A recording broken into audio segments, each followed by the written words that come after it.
Okay, guys, we are live. It's over. The international break is over. The season starts now here. The reset button has been pressed for Liverpool because we've got the reset. We just have to go again and to chat about the big one on Saturday, Liverpool Brighton at Anfield, of course. We've got Ivan at Ivan Jennings on Twitter and Keith at Ethan Ryan on Twitter in the house. How are you, boys? International break has broken you, has it?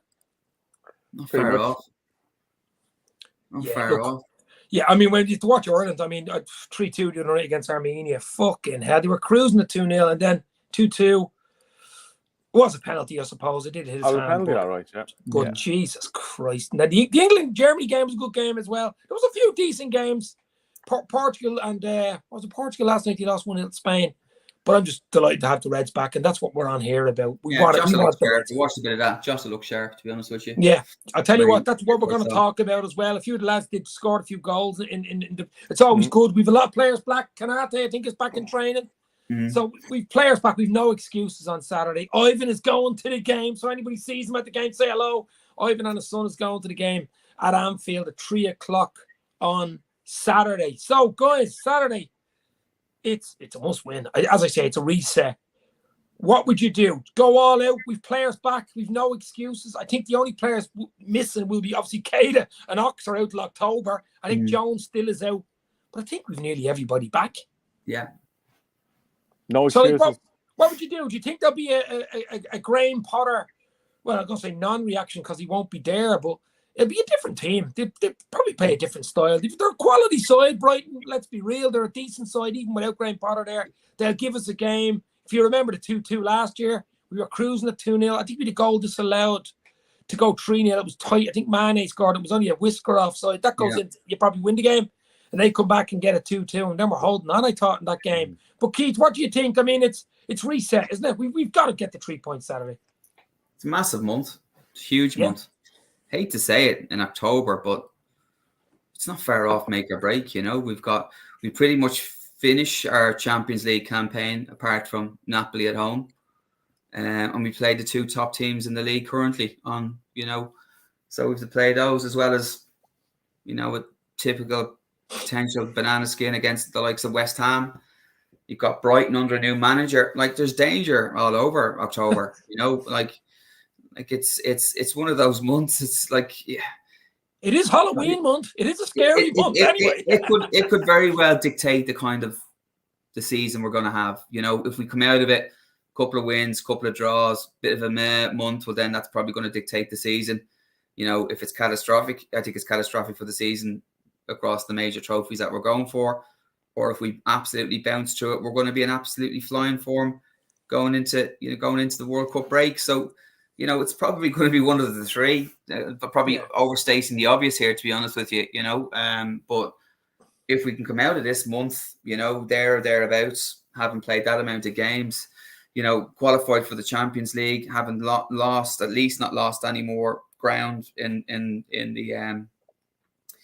the race for the league, hopefully beating Arsenal, get something out of the match with City, beat Brighton. And we've got, who else we've got? We've got West Ham and we've a tricky Forest away game. We've West Ham at Anfield. We've got the double Rangers game, the Champions League. We're away to Ajax. So we've 3 huge games which you can actually qualify before the Napoli game, I think, in the 1st of November. It's an absolutely huge month. We Spurs coming up in November as well. It's a City game. I mean, it is a huge month, Ivan. I mean, Halloween is the end of October, but I think it could get scary. It could get scary earlier on, and we've got to be on our A game. We've just got to be on our A game. At 3 points is a must on Saturday. It is, and like I would always be the positive. If we come out of this having qualified for the Champions League, and if we've even gained a point on the 5 where we are behind City, I would snap your hand off now. I think we improved that last game against Ajax. It was a tough one. They came back into it. We held on, and it was a good performance and a good win. We could have scored more goals, but we have to see this as a reset, as you said. I'd go strong, try and blast these away. I think it will be Lallana in charge of these guys. You know, incredible in his player pajamas, Lallana in his pajamas. Incredible player for us. I don't think he'll change how they play. They're a good footballing side, but we can't make any mistakes. Like it's all or nothing for me on Saturday. No, yeah, and another thing as well. I mean, like, with players coming back, there's no excuses. Thiago's back ready to rock. A few of the guys scored a few goals. Jota, as Keith said earlier, looked sharp for Portugal. Got a goal in one of the games. Even Nunes scored a lovely header. No, it was against Canada the other night, but at least, getting goals. Van Dijk scored a lovely header. Players played. Some players were rested. Didn't. Yeah. So players didn't even play. The likes of Arthur Melo got 2 weeks to build up fitness, stuff like that. I think was important. Keller, Kanate are all back in the squad. I think it's reset. It's ready to rock and roll. And 3 points on Saturday is a must, because as well this weekend there's 2 huge games on the other side. City play United and Arsenal play Spurs. So if we can get 3 points, it's absolutely huge. I think United can take points off City, and I also think it's at the Emirates or the Etihad, isn't it? It's at the Etihad. But the other thing I think during the month, and you were calling out who we're playing, like we're playing Spurs and Arsenal. If we can take a point from City and beat both of those teams, that kind of starts to derail them. Although I think Arsenal haven't been beaten by United, that the boat is starting to shake there. So as I said, if we can take at least a point out of the 5 that we're behind them, do a job on Spurs and Arsenal, who think they're kind of the champions elect, or Well, let's hope Spurs and Arsenal do a job on each other. Oh, I think they probably will. Yeah, I think they probably will. Yeah, that's the perfect result for us the weekend. Yeah, I'm just looking over the course of the month. It could be incredible for us if we pick up points. City drop a few, and we've put a couple of these challenges to bed as well. But I think what we need to see a marker against Brighton. We need to see the team back to where we know they should be. To be honest with you, solid, cutting out the mistakes, a lot more hunger, a little bit more clinical. A lot more of our pressing game, just feeling and looking more like the side we are, not as nervous, not as twerky. We just need to, that's what you need to see Saturday. You just need to see, okay, that break has done us the world of good.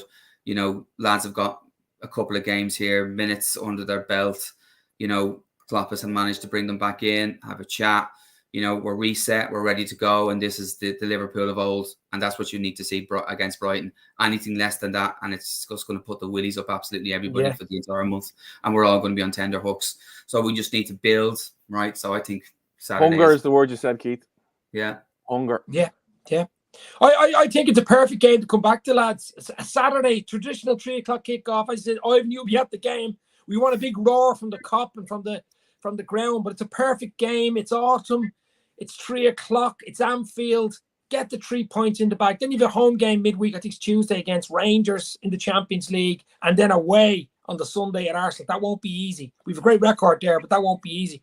So I think the Brighton game is a perfect game. They've lost the manager. Lallana will be in his pajamas and hopefully slippers on the sideline for the Saturday game.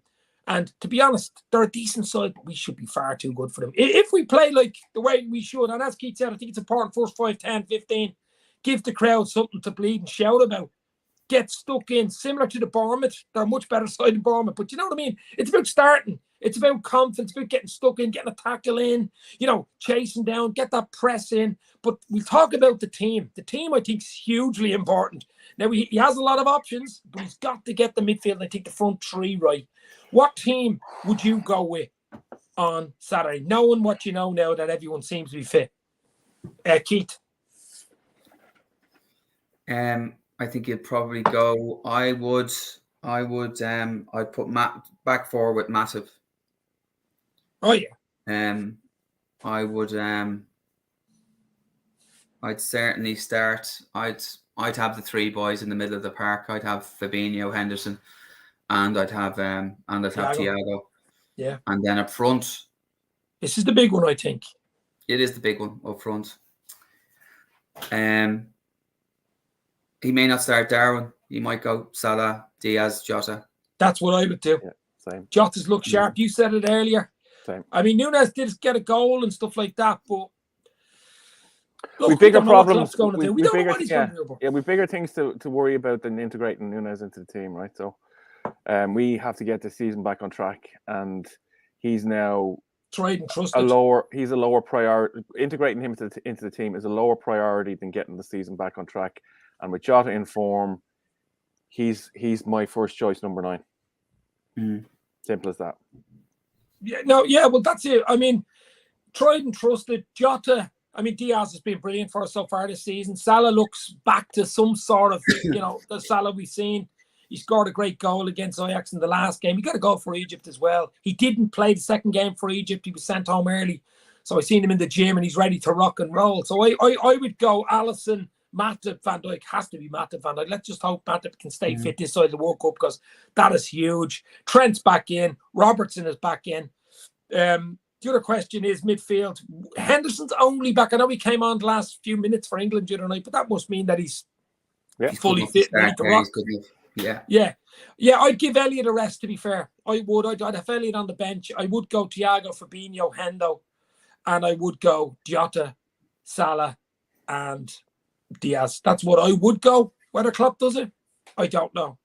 I'd match it. I think the midfield as well, right? Like when we were talking at the start of the season, Fabinho, Henderson, and Thiago was his first choice midfield. Yeah. And we got a bit of injuries and we were out of form. Now we've all had a little break. We've got things back on track, kind of, against Ajax. It's now, lads, I trusted the 3 beforehand. I didn't bring anybody in. I know I may have tried to bring somebody in, but I didn't. It's you 3 boys. It's over to you. Put in a performance and get these 3 points for us. And the other thing, up front, Salah needs to put in a shift. Yeah.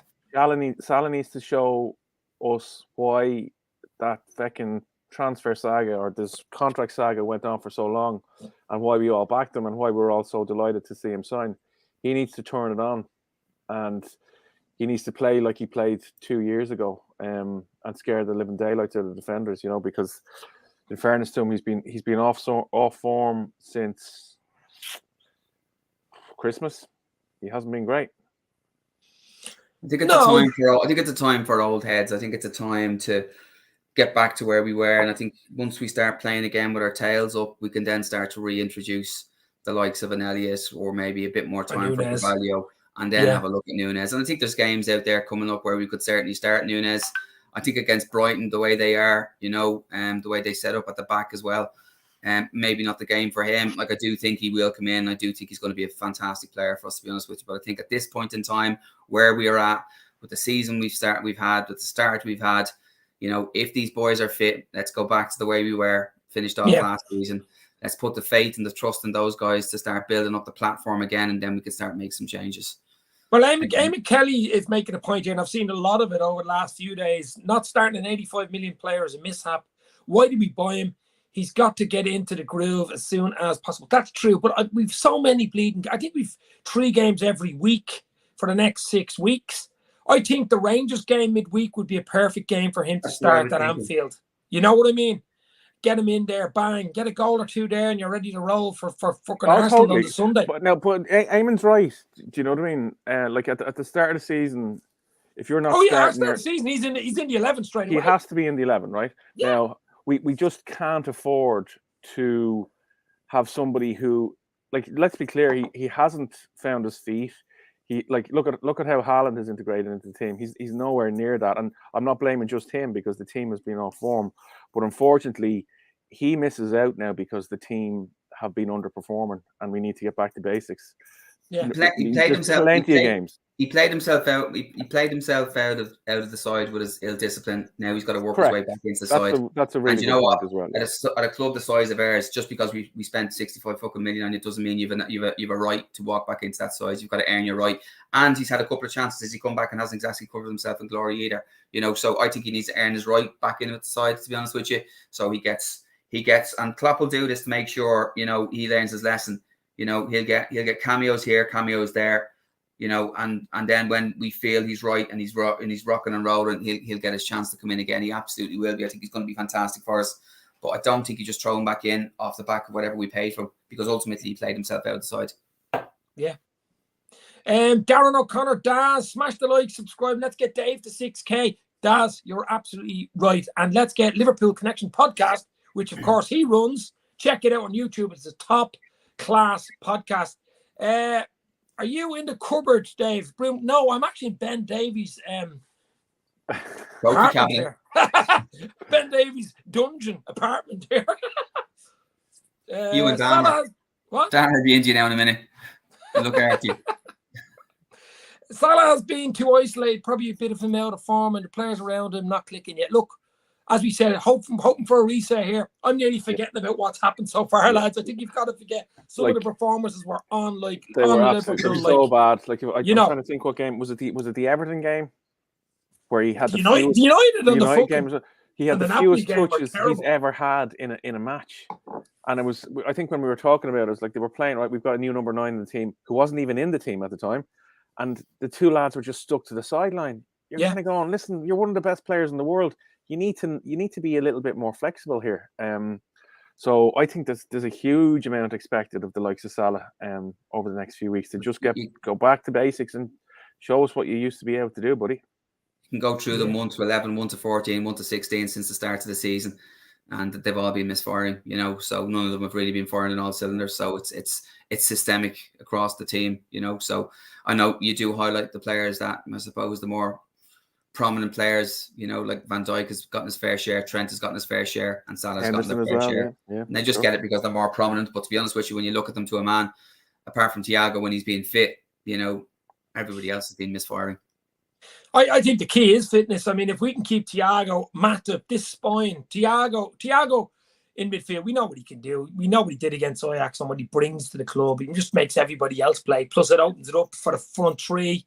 Just makes everyone. It even connect. Do you know what? It actually protects the back four. I know it's a weird thing to say, but because he's so good on the bleeding ball, he never loses the ball for the opposition to get it to attack the back four. There's so many different connotations that he does, Thiago, in midfield. And to have him in there and stay fit, I think, especially for the big games. This is a big game because it's the reset and we need 3 points. It's as big a game as we've had, I think. It's so important. Yeah. Anything other than 3 points on Saturday would be a disaster going into the Rangers game. You know, so I think the key for me is Matip stay fit beside Van Dijk because he makes Van Dijk a better player.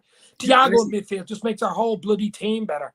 And as you said, Mo Salah, the king of Egypt, if he can pick up form and start banging in goals or making goals or just doing the funny smile, his little whatever he does, yoga stance, if we start getting back into that yoga stance with Salah, I think we'll be okay, guys. I really do.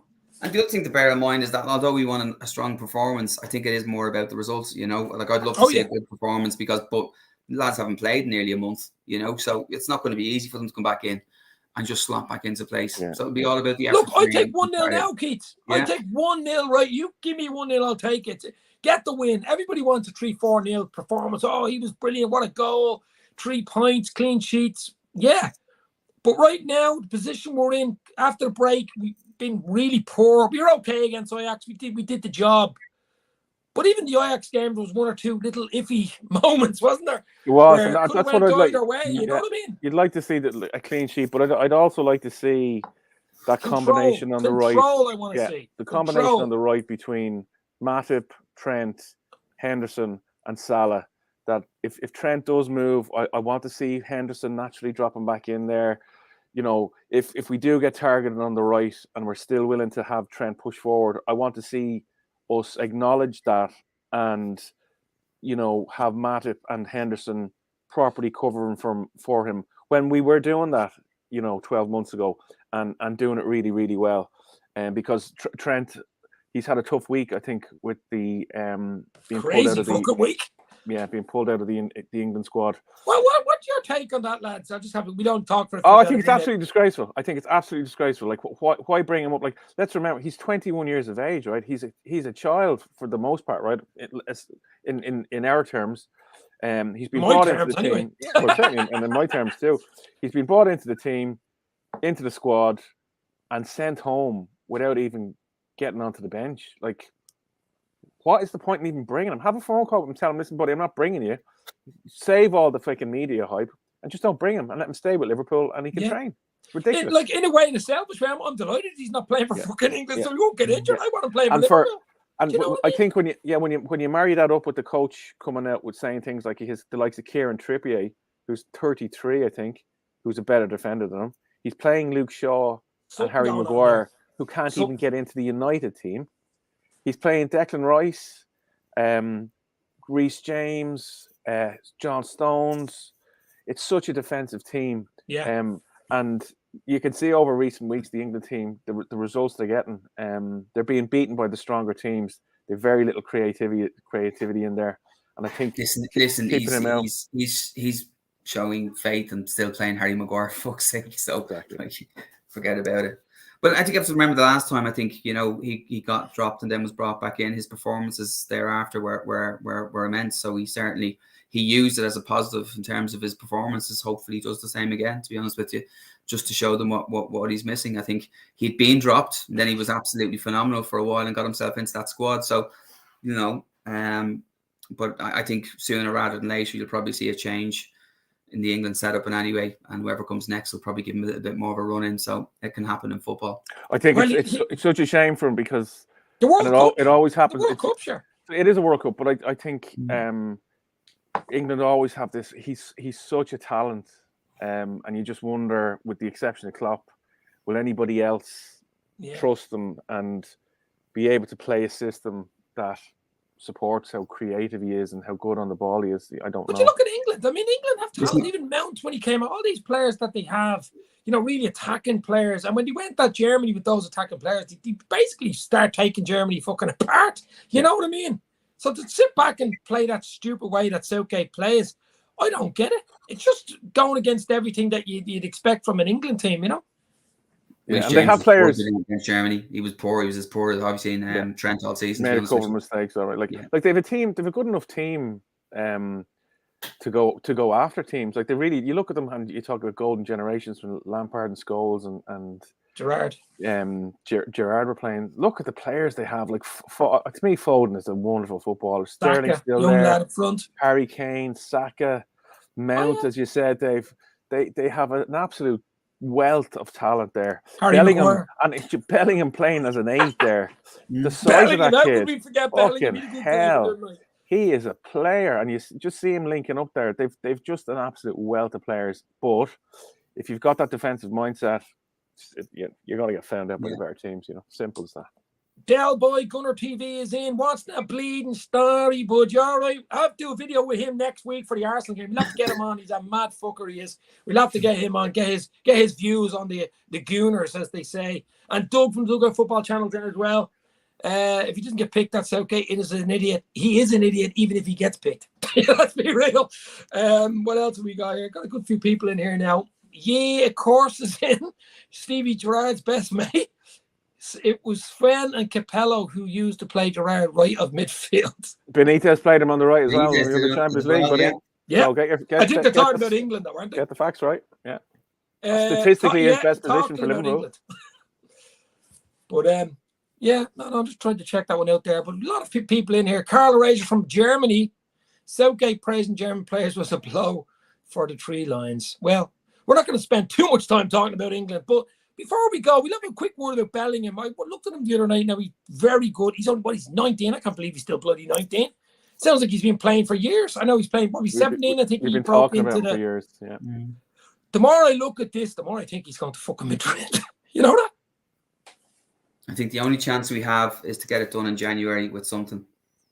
I'll be working on it now to get it done. Well, no, I think what you'd have to be. I think we've been working on it, and I think everybody's working on it. Like everybody's talking to him and his family. Don't doubt that for a second. He will have a preference, but if there's a deal to be done, you don't wait till the summer. You get it done in January. Now, I don't know.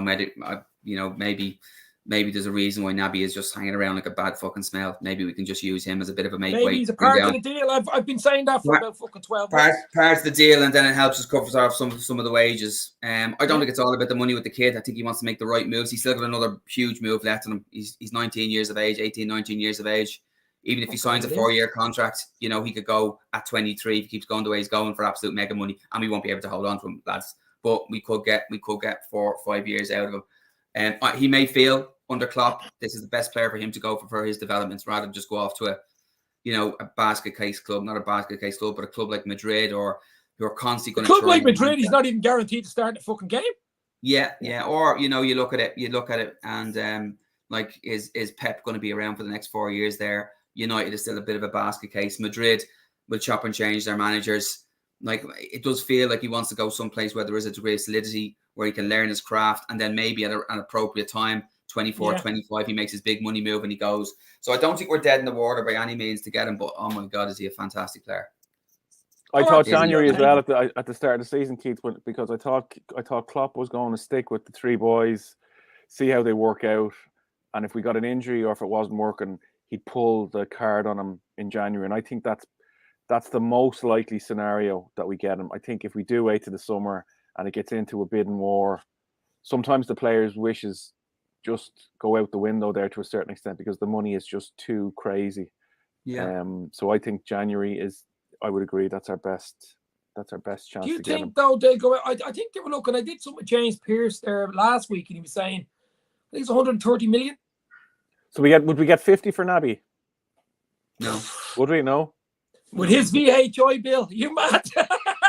Yeah.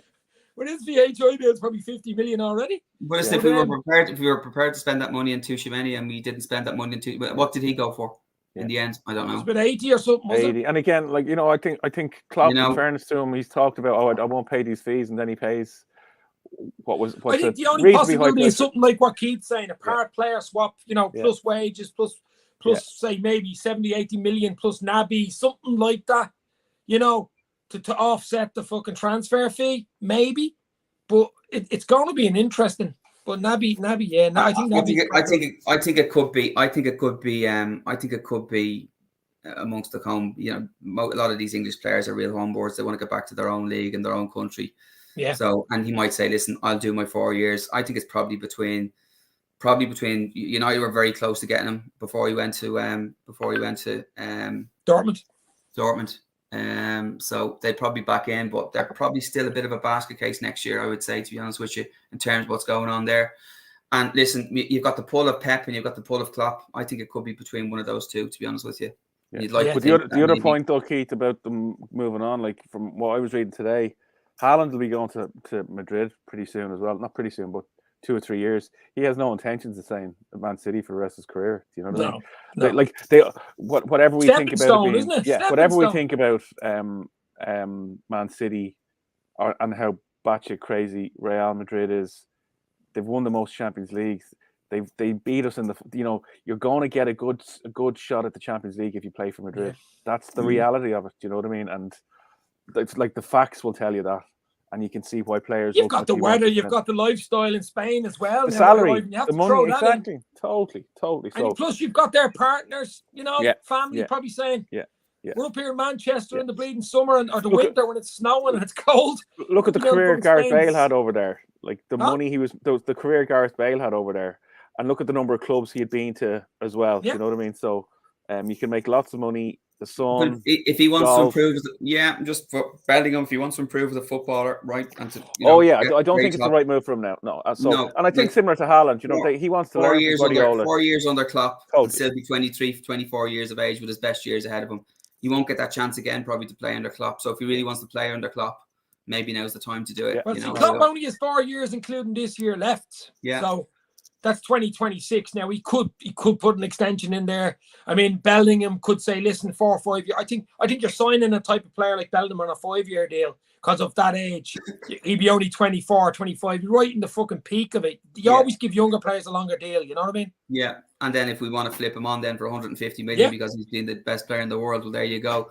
I think it'll be done and dusted in January, whoever gets him. I don't think it'll drag on into the summer, if I'm being honest.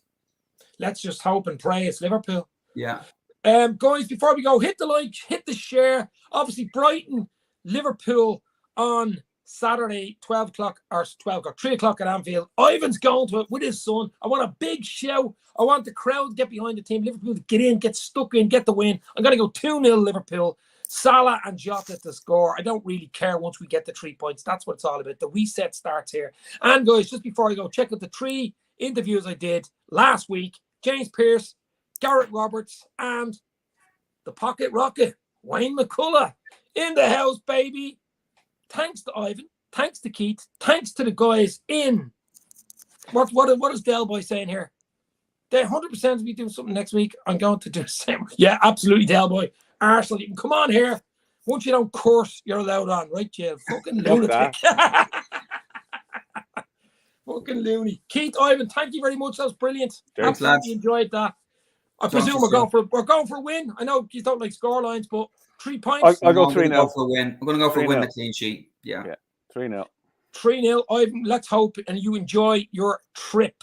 Keito, talk to you soon. Thanks for the comments, guys. Hit the like, hit the share. Talk soon. Liverpool to brighten up my Saturday. Stay safe.